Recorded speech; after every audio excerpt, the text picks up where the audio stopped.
पर्वत से मजबूत, हीरा से अटूट, पर्यावरण का दोस्त, सड़क और पॉकेट का सम्मान, ई रिक्शा का हनुमान, इवेंट, भारत की शान, हर सवारी का अभिमान, designed for the best, event.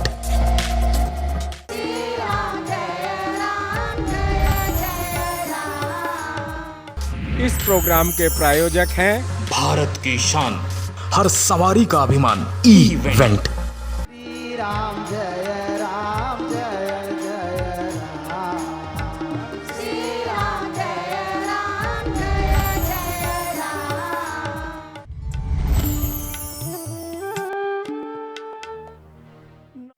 नमस्ते सदा वत्सले मातृभूमे, त्वया हिन्दुभूमे सुखं वर्धितोऽहम्।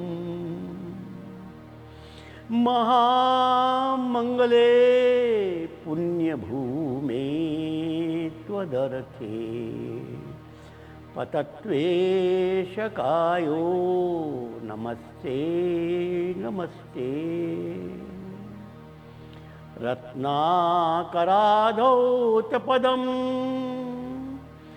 हिमालयकिरीटिनीं, ब्रह्मराजर्षिरत्नाढ्यां वन्दे भारतमातरम्। उत्तरं यत् समुद्रस्य हिमाद्रैश्चैव दक्षिणं, वर्षं तद् भारतं नाम भारतीयत सन्तति। प्रभो शक्तिमन् हिन्दुराष्ट्राङ्गभूता, इमे सादरं त्वां नमामो वयम्। त्वदीयाय कार्याय बद्धा कटीयम्, शुभामाशिषं देहि तत्पूर्तये। लोकाभिरामं रणरङ्गधीरं, राजीवनेत्रं रघुवंशनाथं, कारुण्यरूपं करुणावतारं, श्रीरामचन्द्रं शरणं प्रपद्ये। श्रीरामचन्द्रं शरणं प्रपद्ये। मनोजवं मारुततुल्यवेगं, जितेन्द्रियं बुद्धिमतां वरिष्ठं, वातात्मजा वानरयूथमुख्यं, श्रीरामदूतं शरणं प्रपद्ये। श्रीरामदूतं शरणं प्रपद्ये। विजेत्री च न संवता कार्यशक्तिर्विधायास्य धर्मस्य संरक्षणं, परं वै भवन्ने तुमेतत् स्वराष्ट्रं, समर्था भवत्वाशिषा ते भृशम्। भारत माता की जय। श्री राम जय राम जय जय राम। मित्रों को नमस्कार। मित्रों, हनुमान चालीसा में तुलसीदास जी कहते हैं कि विकट रूप धरी लंक जरावा। ये लंका रावण के अहंकार का प्रतिनिधित्व कर रही थी। आज के भी रावण के 10 सिर, ये 10 प्रकार के लोग, इनका एक अहंकार है। हम भारत चला रहे हैं, हम देश चला रहे हैं, हम देश का नेतृत्व कर रहे हैं। इस अहंकार को तोड़ना होगा और इसके लिए विकट रूप धारण करना होगा। एकल अभियान के अनेक प्रकार की शाखाएं प्रारंभ होंगी, अनेक प्रकार के आयाम प्रारंभ होंगे, जिससे कि 10 सिर वाले रावण के अहंकार को हम समाप्त कर सकें। हमको भी समाज के सभी क्षेत्रों में जाकर ये ग्रामीण सभ्यता का डंका बजाना है, ग्रामीण संस्कृति को विजेता बनाना है, ग्रामीण समाज की समृद्धि को गौरवपूर्ण बनाना है। ग्रामीण समाज इस देश में सर उठाकर चले, सारा नगरीय समाज उसके पीछे चलने के लिए बाध्य हो। यही हमारे देश को विश्व गुरु बनाने की परिभाषा होगी। और इसलिए हमको अर्थात एकल अभियान को अनेक रूपों में समाज व्यापी संगठन खड़ा करना होगा, जिससे कि यह जो पश्चिमी सभ्यता है और पश्चिमी सभ्यता अपनाने वाला नगरीय समाज है, उसके अहंकार को हम नष्ट कर सके। सबको नमस्कार, धन्यवाद। श्री राम जय राम जय जय राम। सबको मेरा नमस्कार। इस उद्घोष क्रांति राम की में आप सबका स्वागत है। इस कार्यक्रम में हम उन पात्रों की चर्चा सुनेंगे जिसके कारण प्रभु राम की क्रांति सफल हुई।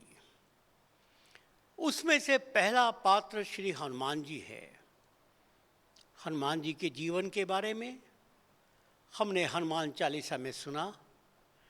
अब रामायण के वो प्रसंग सुनेंगे जिसमें प्रभु राम की क्रांति को सफल करने में हनुमान जी का सर्वाधिक योगदान था। हम प्रारंभ करते हैं सीता की खोज के लिए। हमें मालूम है कि राम जी की सुग्रीव से दोस्ती हुई। सुग्रीव ने अपनी सेना के द्वारा सीता की खोज कराने का आश्वासन दिया और उसमें वर्षा काल में 4 महीने उन्होंने प्रतीक्षा की और 4 महीने के बाद वो घटना मैंने कल सुनाई कि जब वह वर्षा काल समाप्त हो गया, अपने वचन के अनुसार सुग्रीव को स्वयं आना चाहिए था, लेकिन सुग्रीव नहीं आया। ऐसी स्थिति में राम जी ने लक्ष्मण को सुग्रीव के पास भेजा। संदेश क्या था कि जाओ सुग्रीव को कह दो, यदि कल तक वो नहीं आया तो जिस बाण से मैंने बाली को मारा है वही बाण अब सुग्रीव के लिए लगेगा। अर्थात राम जी ने उसको चेतावनी दी। लक्ष्मण जी चले। लक्ष्मण जी नगर में पहुंचकर ही जोर से क्रोध में हुंकार भरी, सारे नगर को जला दूंगा। लेकिन हनुमान तो हनुमान थे, उनको ये सब मालूम पड़ गया था और इसलिए हनुमान जी ने सारे दूतों को भेजकर सैनिकों को इकट्ठा कर लिया था। सैनिकों को इकट्ठा करने के लिए हनुमान जी किस प्रकार का प्रयोग करते हैं, रामायण की चौपाई हमको बताएगी और इसमें एक बहुत बड़ा संदेश हम सब के लिए छुपा है। कोई भी प्रशासन कैसे होता है, सैनिकों पर राज्य सत्ता का प्रशासन कैसे होता है, किन किन बातों का ध्यान रखा जाता है, यह हम रामायण की चौपाई से सुनेंगे। आइए हम चौपाई एक साथ बोलते हैं। तब हनुमंत बोलाए दूता, सब कर करे सम्मान बहुता। भय और प्रीति नीति देख राई, चले सकल चरण नहीं नाई। पाछे पवन तनय सिरुनावा, जानि काज प्रभु निकट बुलावा। परसा शीस सरोरहु पानी, कर मुद्रिका दीन जन जानी। बहु प्रकार सीतै समझायो, कही बल बरस बेगी तुम आयो। हनुमान जी ने दूत भेजकर सब सेना को बुलाया और सेना के साथ 4 प्रकार का ट्रीटमेंट किया। पहला, उनको सम्मान किया। दूसरा, उनको भय दिखाया। तीसरा, उनको प्रीति दिखाई। चौथा, उनको नीति बताई। मित्रों, ये प्रशासन के 4 आयाम होते हैं। जिसको भी एडमिनिस्ट्रेशन करना है, जिसको भी प्रशासन चलाना है, उनको अपने कर्मचारी, सैनिक या पुलिस, उनके साथ 4 व्यवहार करना पड़ेगा। पहला, आप उनको सम्मान करते हैं। दूसरा, उनको अनुशासन भंग करने में दंड का भय दिखाते हैं। तीसरा, पारिवारिक स्नेह देते हैं। और चौथा, रणनीति समझाते हैं। यह 4 काम होने के बाद राम जी के पास पूरी सेना आई और सुग्रीव ने कहा कि प्रभु, इनको आप समझाइए। राम जी ने कहा कि मैं नहीं समझाऊंगा, तुम समझाओ। सुग्रीव ने पूरी बात समझाई और प्रत्येक सैनिक राम जी को प्रणाम कर रहे हैं। राम जी उनका कुशल क्षेम पूछ रहे हैं। ध्यान रखो, उन सारी सेनाओं का सम्मान तो किया, लेकिन सुग्रीव ने एक बात और कही, जाओ 1 महीने में जो सीता की खोज करके नहीं आएगा, वो मेरे हाथ से मरा हुआ समझा जाएगा।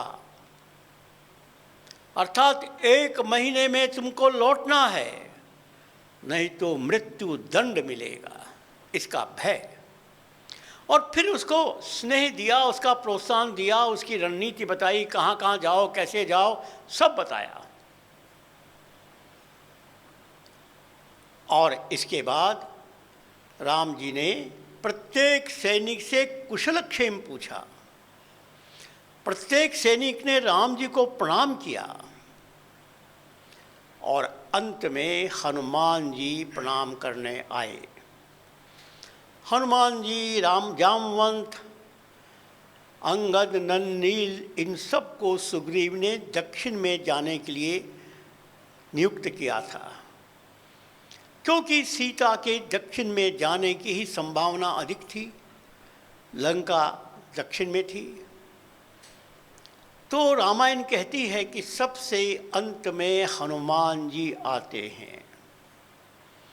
राम जी को प्रणाम करने के लिए ज्यों ही हनुमान जी राम जी के निकट पहुंचते हैं, राम जी ने उनको प्रणाम करने से मना कर दिया और इशारे से कहा, मेरे पास आओ, मेरे पास बैठो, और बच्चे की तरह उनको प्यार किया।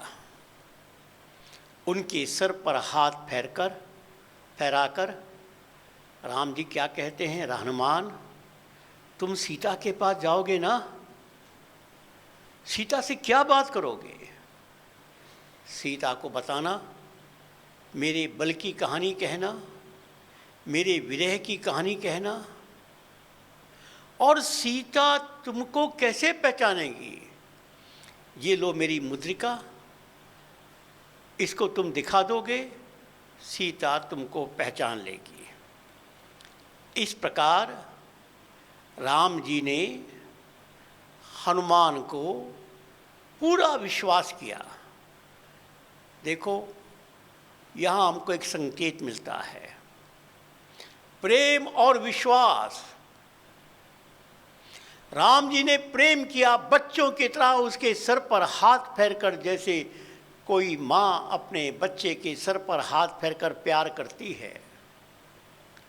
और विश्वास, अभी तो सीता की खोज हो रही है और राम जी ये विश्वास कर बैठे कि हनुमान ही सीता के पास जाएगा, क्या बात करेगा, क्या कहना है, और मुद्रिका तक दे दी। ये प्रेम और विश्वास ही कार्यकर्ता को कार्यकर्ता बनाता है।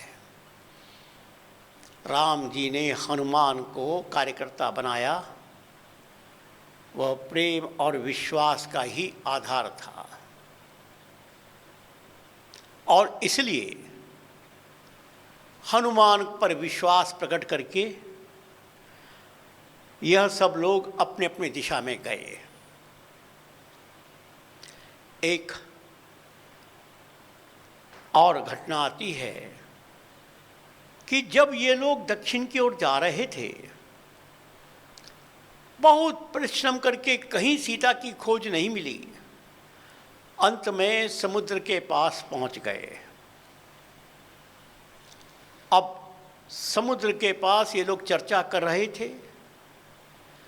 चर्चा में जटायु की चर्चा इन सैनिकों ने की। हनुमान जी ने, अंगद ने आपस में चर्चा करते हुए, जटायु का बड़ा भाई संपाति उसी किनारे के ऊपर रहता था। संपाति बहुत बूढ़ा हो गया था।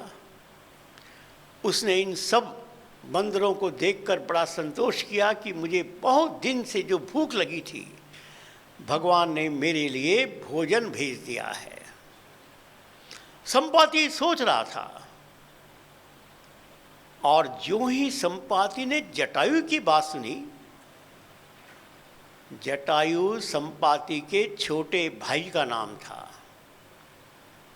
संपाति को आश्चर्य हुआ कि सारे बंदर मेरे छोटे भाई का गुणगान क्यों कर रहे हैं।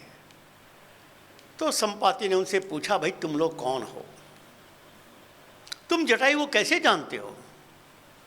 इन्होंने पूरी राम कथा सुनाई, सीता हरण की बात सुनाई, जटायु से रावण के युद्ध की बात सुनाई, जटायु के मरण की बात बताई, जटायु ने राम जी की गोद में अपनी अंतिम सांस ली, ये बताई। संपाति को इनके ऊपर बहुत प्यार उमड़ा। अब संपाति ने कहा कि देखो, मैं जाति से गिद्ध हूँ और मेरी दृष्टि बहुत तीक्ष्ण है। मैं यहीं से देख रहा हूँ कि सीता लंका में बैठी है, लेकिन उसकी खोज वही करेगा जो ये 16 योजन का समुद्र पार करेगा। और मैं पार कर सकता था, लेकिन मैं बूढ़ा हो गया। तुम में से जो इस समुद्र को पार करके वापस आ सकता है, वही सीता की खोज कर सकता है। सब लोगों ने अपने अपने बल का वर्णन किया।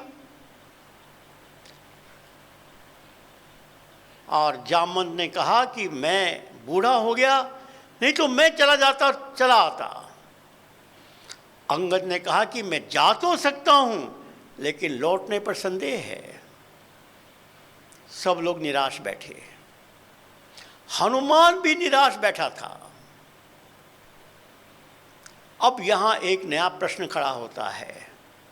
जिस पर राम जी ने विश्वास किया, वो हनुमान निराश बैठा है। किसी का निराशा राम जी की कृपा से दूर नहीं होती। उसकी निराशा दूर होती है जब उसके मन में आत्मविश्वास जगता है। राम का विश्वास और अपने आत्मा का विश्वास, इसका अंतर अब ये चौपाइयाँ हमको बताएंगी। जामवंत हनुमान जी की प्रशंसा कर रहे हैं और क्या कह रहे हैं, सुनिए। कह छपति सुनु हनुमाना, का चुप साधि रहो बलवाना। पवन तनय बल पवन समाना, बुद्धि विवेक विज्ञान निधाना। कवन सो काज कठिन जग माही, जो नहीं हो तात तुम पाही। राम काज लगी तव अवतारा, सुनत ही भयउ पर्वताकारा। जामवंत जी हनुमान को कह रहे हैं कि हे हनुमान, सुनो मेरी बात। तुम एक बलवान हो, तुम पवन के पुत्र हो। पवन के समान बल है, पवन के समान गति है, और बुद्धि में, विवेक में, विज्ञान में तुम खान हो, निधान हो। तुम्हारे अंदर बुद्धि भी है, तुम्हारे अंदर विवेक भी है, तुम्हारे अंदर विज्ञान भी है। ये तीन विषय किसी भी संकट का मुकाबला करने का साधन है। बुद्धि चिंतन करती है, विवेक उस चिंतन का विश्लेषण करता है, और विज्ञान उस विश्लेषण के नए नए आयाम को जोड़ता है। तब किसी संकट का समाधान होता है। तो जामवंत ने कहा, अरे हनुमान, तुम्हारे पास बुद्धि भी है, तुम्हारे पास विवेक भी है, तुम्हारे पास विज्ञान भी है, सब कुछ है, फिर तुम चुपचाप क्यों बैठे हो? ऐसा दुनिया में कौन सा काम है जो तुम नहीं कर सकते हो? हमने तुलसीदास जी की हनुमान चालीसा सुना, दुर्गम का जगत के जेते, सुगम अनुग्रह तुम रेते थे। अरे हनुमान, सारे दुर्गम काज तुमसे संभव है। कवन सो काज कठिन जग माही, ऐसा कौन सा काम है जग में जो तुम्हारे लिए कठिन है और तुम नहीं कर सकते? इतनी प्रशंसा के बाद भी हनुमान का आत्मविश्वास नहीं जगा। ध्यान रखो, प्रशंसा व्यक्ति को प्रसन्न कर सकती है, व्यक्ति का आत्मविश्वास नहीं जगा सकती। आत्मविश्वास कब जगा? जब जामवंत ने आखिरी पंक्ति कही, ए हनुमान, राम काज लगी तब अवतारा। हे हनुमान, अरे तुम्हारा जन्म राम जी के काम के लिए हुआ है। बस अपने जन्म के लक्ष्य को सुनते ही भयउ पर्वताकारा। अर्थात बिजली का करंट लग गया। प्रशंसा में इतनी बात कहने के बाद भी हनुमान चुपचाप बैठा है। ध्यान रखना, प्रशंसा किसी का आत्मविश्वास नहीं जगाती है। सामान्यतः लोग गलती करते हैं, लोगों की प्रशंसा करते हैं और ये समझते हैं कि बस हमारा काम पूरा हो गया। हर राजनीतिक नेता जनता की प्रशंसा करता है, जनता ताली बजाती है।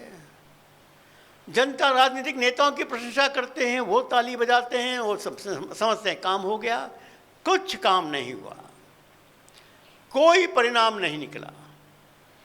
परिणाम निकलता है जब किसी को अपने जन्म के कारण बताए जाते हैं, आत्मा का विश्वास जगाया जाता है, और जो ही हनुमान को जामवंत जी ने कहा, राम काज लगी तब अवतारा, राम जी के काम के लिए तुम्हारा अवतार हुआ है। ध्यान रखना, एक एक शब्द, राम की भक्ति के लिए तुम नहीं आए हो।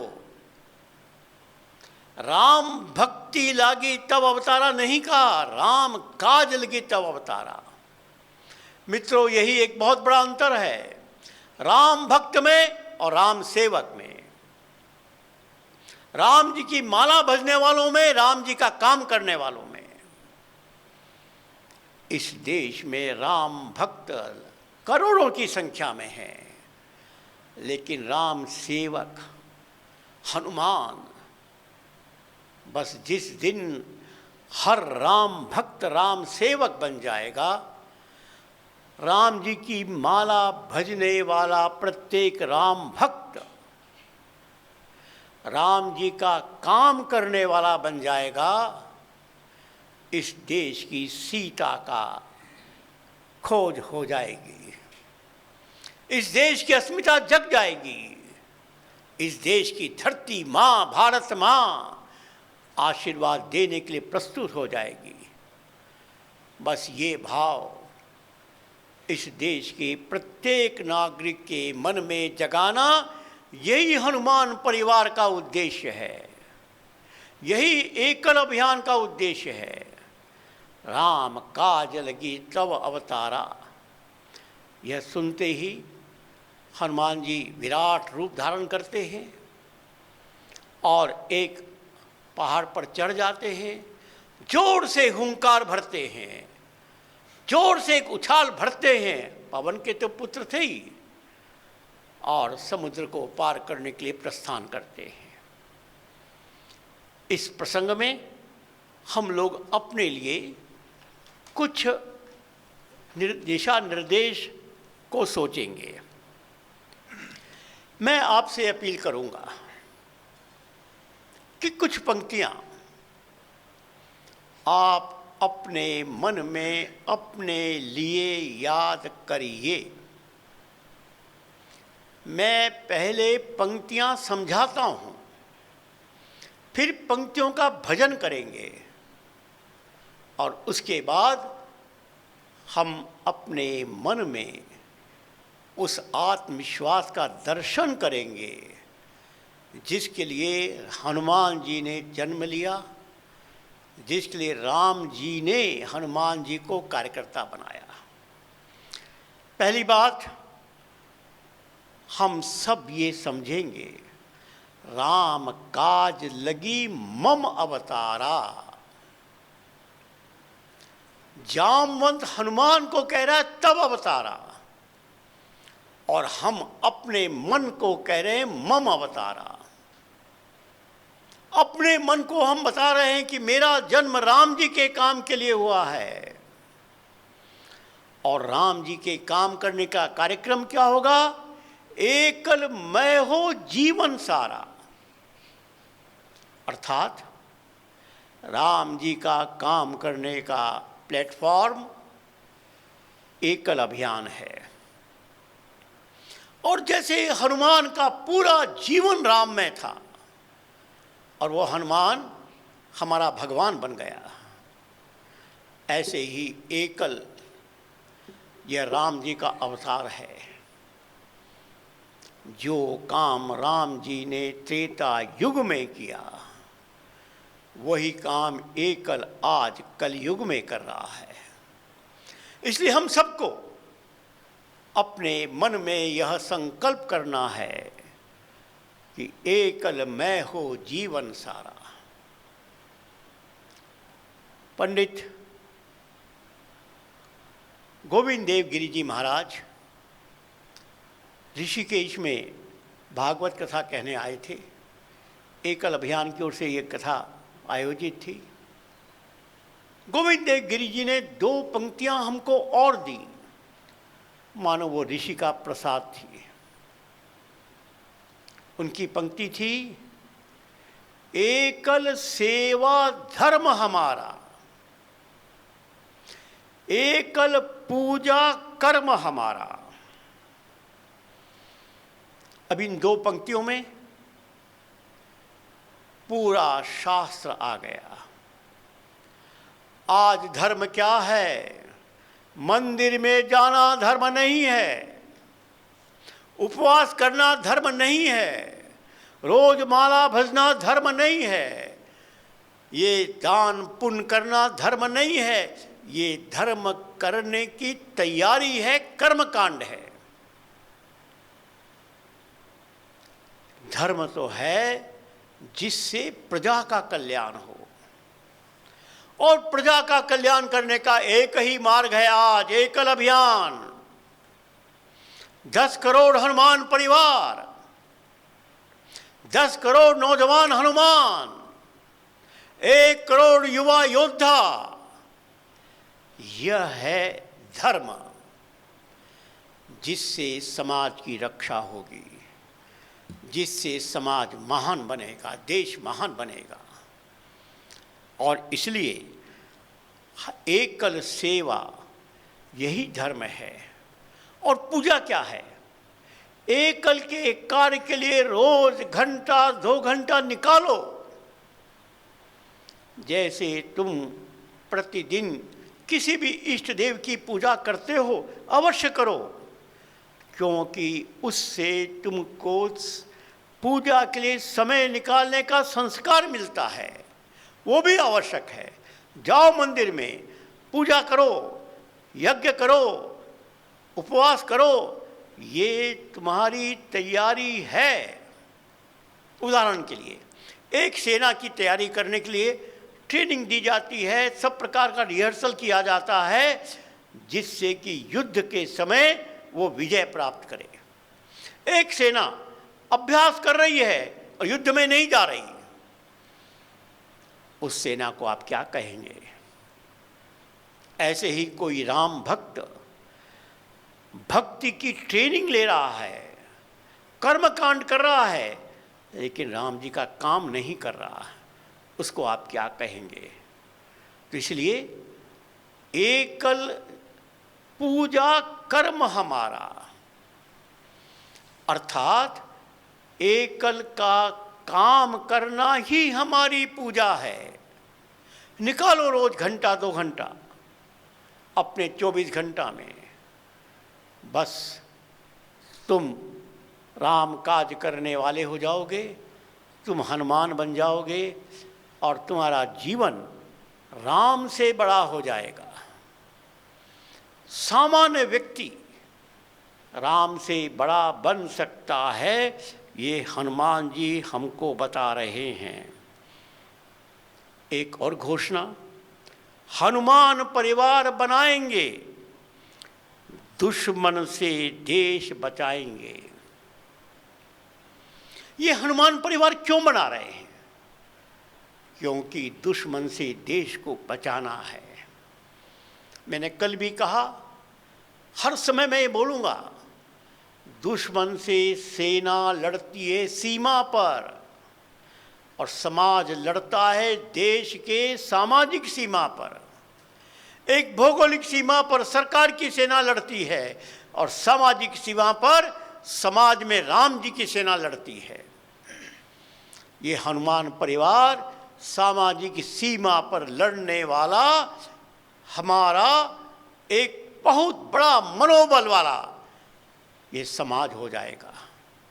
देश के अंदर छुपे हुए देश के दुश्मन, उससे ना सेना लड़ेगी ना पुलिस लड़ेगी, उससे समाज का हनुमान लड़ेगा, वही लड़ेगा। और इसलिए एकल अभियान आह्वान कर रहा है, जिसको भारत से प्यार है, जिसको देश से प्यार है, जो भारत माता की संतान है, जो गौ माता की पूजा करता है, जिसके अंदर थोड़ा भी जीवन है, आओ बनो हनुमान परिवार और देश के दुश्मन से देश को बचाओ। इतना ही नहीं, हमने ये भी कहा, 10 करोड़ हो हनुमान परिवार, उतने ही हो हनुमान तैयार। हमारा लक्ष्य बहुत स्पष्ट है। लोग असंभव कहते हैं, लेकिन असंभव उनकी डिक्शनरी में लिखा जाता है जो कुछ करना नहीं चाहते। और जो हनुमान के भक्त हैं उनके लिए क्या असंभव है? असंभव ये मूर्खों की डिक्शनरी का विषय है। सब कुछ संभव है। संकल्प करो, हम 10 करोड़ परिवारों को हनुमान परिवार बनाएंगे, 10 करोड़ हनुमान बनाएंगे। और ये क्या करेंगे? इनके साथ हर 10 परिवार में एक युवा योद्धा बनाएंगे। युवा योद्धा हो 1 करोड़, दुश्मन गर्दन तोड़ मरोड़। दुश्मन की गर्दन को तोड़ मरोड़ने का काम यह 1 करोड़ युवा योद्धा, ये 10 करोड़ हनुमान, ये 10 करोड़ परिवार हनुमान परिवार ये करेंगे। और इसके लिए गौ माता हो या भारत माता, सदा रहेगा हमारा नाता। आइए हम संकल्प करते हैं कि गौ माता से, भारत माता से हम उसकी संतान हैं और जीवन भर हमारा उससे नाता है। आज भारत माता के गर्दन पर तलवार आ गई है दोस्तों। गौ माता के गर्दन पर तलवार चल रही है मित्रों। जो भारत माता के गर्दन पर रखी हुई तलवार की उपेक्षा करेगा, जो गौ माता के क्रंदन को नहीं सुनेगा, उसको भारत माँ अपनी संतान नहीं मानेगी। उसको हिंदू कहने का अधिकार नहीं है, उसको भारत माता की संतान कहने का अधिकार नहीं है। यह एक सच्चाई हमको प्रकट करनी है कि गौ माता और भारत माता से हमारा पूरा संबंध है। भारत माता की हम संतान, हम बनाएंगे विश्व महान। हम भारत माता की संतान हैं, लेकिन हमारा सपना है कृण्वन्तो विश्वमार्यम, वसुधैव कुटुंबकम। याद करो, न्यूयॉर्क में नहीं, शिकागो में स्वामी विवेकानंद धर्म सभा में 3 मिनट के लिए भाषण देने की अनुमति मिली। पूरी दुनिया के धर्म शास्त्रों को बुलाया गया था और वो सारा उद्देश्य था जो ईसाइयों की प्रशंसा करेगा। भारत से भी ऐसे लोग बुलाए गए थे। स्वामी जी का निमंत्रण नहीं था। बड़ी मुश्किल से 3 मिनट बोलने की अनुमति मिली, लेकिन 3 मिनट में पहला वाक्य सुनते ही 3 मिनट तक तालियों की गड़गड़ाहट होती रही। और उसके बाद स्वामी जी इतने लोकप्रिय बन गए कि सारे पश्चिम में जगह जगह उनके भाषण की मांग होती रही। वो 3 मिनट का वाक्य कौन सा था? एक ही वाक्य था, ए अमेरिका में रहने वाले मेरे बहनों और भाइयों, मैं उस देश से आया हूं जो सारे विश्व को एक परिवार मानता है। यह बात अमेरिका के लोगों की कल्पना के बाहर था कि कोई हमको बहन और भाई कहेगा। सब लोग लेडीज एंड जेंटलमैन, और ये कह रहा है sisters and brothers of America. इस एक बात में इतनी ताकत है कि जिस समय सारा भारत अंग्रेजों के अधीन था, उसी समय सारी अंग्रेज जाति स्वामी विवेकानंद के अधीन थी। यह है नैतिकता का बल।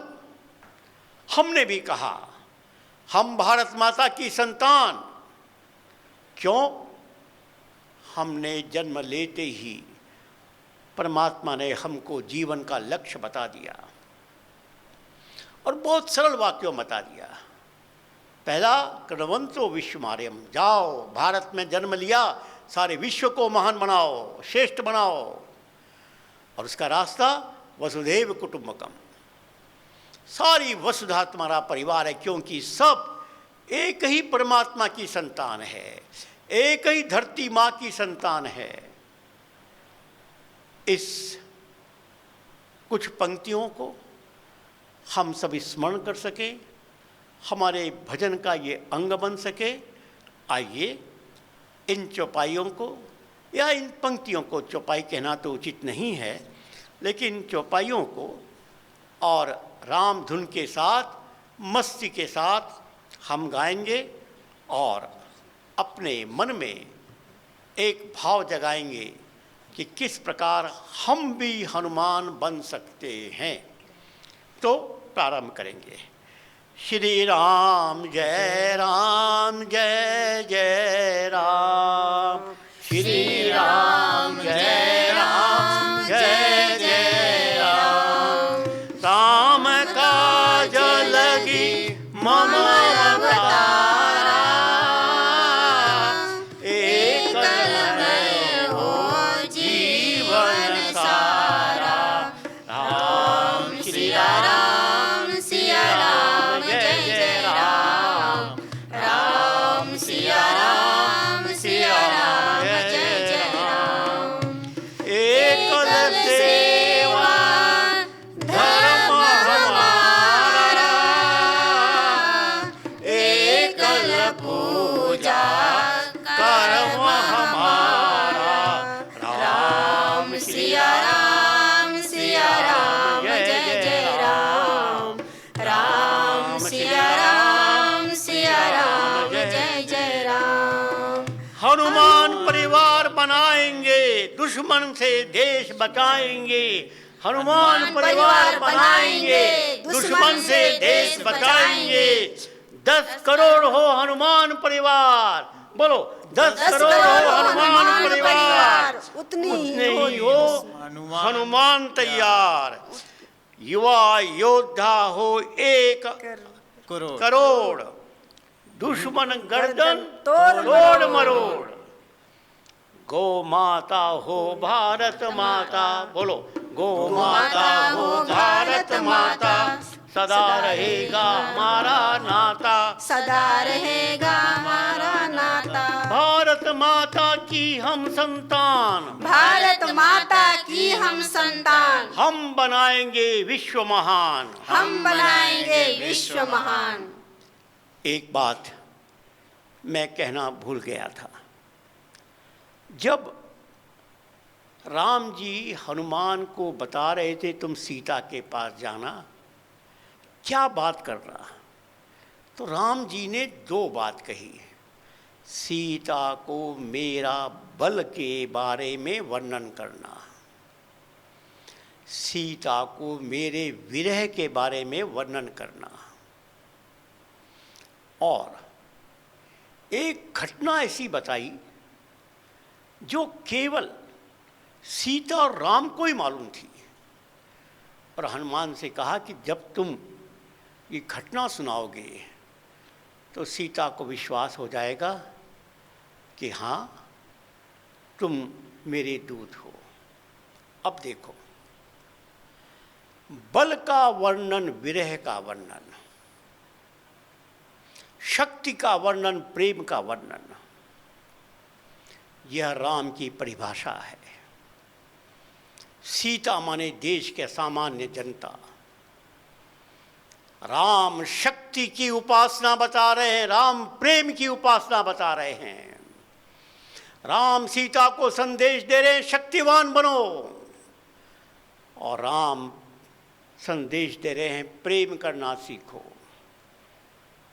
और वो कौन सी घटना थी? वो घटना भी बहुत महत्वपूर्ण थी। राम जी और सीता जी पंचवटी में बैठे हैं और संकल्प कर रहे हैं कि किस प्रकार हमको रावण से जीतना है। इंद्र को ये शंका हुई कि राम जी इतनी बड़ी बड़ी बात कह रहे हैं, ताकत भी है कि नहीं। तो राम जी के बल की परीक्षा करने के लिए इंद्र का बेटा जयंत कौवा बनकर राम जी की कुटिया में आया। संयोग से राम जी जरा बाहर गए हुए थे, माँ सीता अकेली बैठी थी। जयंत ने मौका देखा और उस कौवे ने सीता माँ के पैर में चोंच मारी, खून बह चला। इतने में राम जी आए। राम जी ने देख लिया खून बहते हुए, दौड़ते हुए जयंत को। राम जी ने क्या किया, एक सींग उठाया, सींग को मंत्र से शस्त्र बनाया, छोड़ दिया। वो सींग उस जयंत के पीछे पीछे जा रही है और जयंत सारे विश्व में भ्रमण कर रहा है, ब्रह्मांड में भ्रमण कर रहा है। सींग उसका पीछा नहीं छोड़ रही है। जयंत घबरा गया, परेशान हो गया, अपने पिता के पास गया, अंत में नारद के पास गया। नारद ने कहा, अरे जयंत, जिसने ये सींग छोड़ी है वही तुमको क्षमा करेगा, जाओ उसके शरण में। अंत में जयंत राम जी के शरण में आता है और राम जी उसकी केवल एक आंख फोड़कर उसको दंड देकर छोड़ देते हैं। इसलिए ऐसा कहते हैं कौवे की एक आंख नहीं होती है। और ये घटना केवल सीता को और राम को पता थी, लक्ष्मण को भी नहीं पता थी। लेकिन इस घटना ने एक नया संदेश दिया। राम कौन है जो सींग को भी शस्त्र बना सकता है, जो सामान्य से असामान्य क्षमता निर्माण कर सकता है, जो इंद्र को भी दंड दे सकता है। यही राम जी की शक्ति है, यही राम जी की सेना है। मित्रों, ये सामान्य से असामान्य प्रकट करना, यही तो एकल का काम है। सामान्य कार्यकर्ता, सामान्य वनवासी, सामान्य गरीब समाज का व्यक्ति वही संगठित होकर असामान्य कार्य करेगा, देश को बचाएगा, दुनिया को महान बनाएगा। आओ, मेरा निमंत्रण, एकल अभियान आपका स्वागत करने को तैयार। बनिए हनुमान परिवार, बनिए एकल परिवार के सदस्य और भारत माता का आशीर्वाद प्राप्त कीजिए, गौ माता का आशीर्वाद प्राप्त कीजिए। आपका जीवन धन्य हो जाएगा। परमात्मा ने भरत भूमि में हमको जन्म दिया, हमारा जीवन सफल हो जाएगा।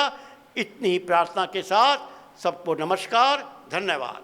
श्री राम जय राम जय जय राम। जय श्री राम। मैं सीमा कुमारी, भाग नूरपुर, अंचल नगरोटा सूरियाँ, संच नगरोटा सूरियाँ की महिला पारिवारिक की तरफ से उद्घोष क्रांति की जिम्मेदारी निभा रही हूँ। हमारे गांव के लोग उद्घोष क्रांति के बारे में सुनने में काफ़ी रुचि रखते हैं और प्रश्न उत्तर देने में भी। श्री राम जय राम जय जय राम। जय श्री राम।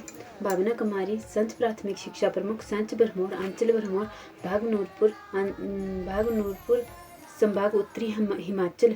प्रत्येक रविवार को जो भी परम पूज्य श्याम जी गुप्त के उद्घोष क्रांति के जो भी सत्र आते हैं, उन्हें हम अपने परिवार के साथ मिलजुल कर देखते हैं और उन्हें देखने के बाद हमें ये शिक्षा प्राप्त होती है कि संगठन में ही शक्ति है। श्री राम जय राम जय जय राम। इस प्रोग्राम के प्रायोजक थे भारत की शान, हर सवारी का अभिमान, इवेंट।